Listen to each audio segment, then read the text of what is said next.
گیت گاواں گے. باقی جو علاقے کا پروگرام ہے وہ بے شک اپنے کرن.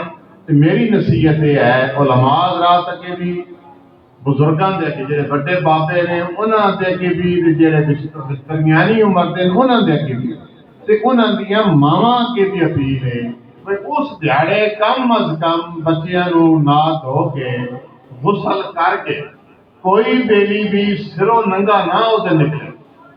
رسول اللہ صلی اللہ علیہ وسلم دی ذات رات بھی اگر آرام کرتی تھی نا تے آپ سر نو کٹ کے سوندے سی. تے ساڈا یہ حال ہے کہ اساں سونے دی ولادت دا سونے دی آن دی محبت میں جلوس کریے باہر نکلیے ساڈا جسم ہی نہ پاک ہوئے ساڈا لباس سنت کے مطابق نہ ہوئے تو میرے دوستوں وہ کیا کرے.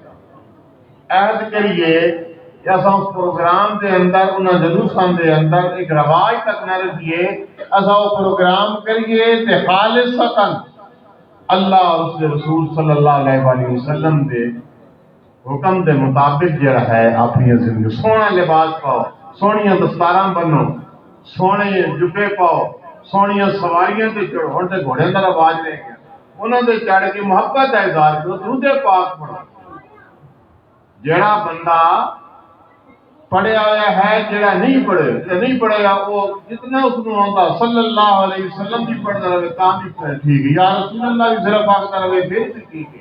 لیکن میرے دوستو وضو ہونا, اچھا لباس پانا, پا کے بہترین کام یہ ہے کہ توجہ دے نال عقیدت دے نال تصور رکھ کے خیال رکھ کے کہ انج خیال رکھیے کہ اساں روضہ رسول صلی اللہ علیہ وسلم دی جیسے بیٹھے ہیں کہ اساں سونے دے گیت گا رہے ہیں, سونے دی گلاں, سونے دی اپنا پیدائش تو لے کے نبوت تک اور اس کو بعد آپ دے رسالت تک دے ساریاں گلاں سناں گے سناواں گے. یہی میلاد وہ تے پھر عہد کے لیے کہ اساں اپنی زندگی گزاریں.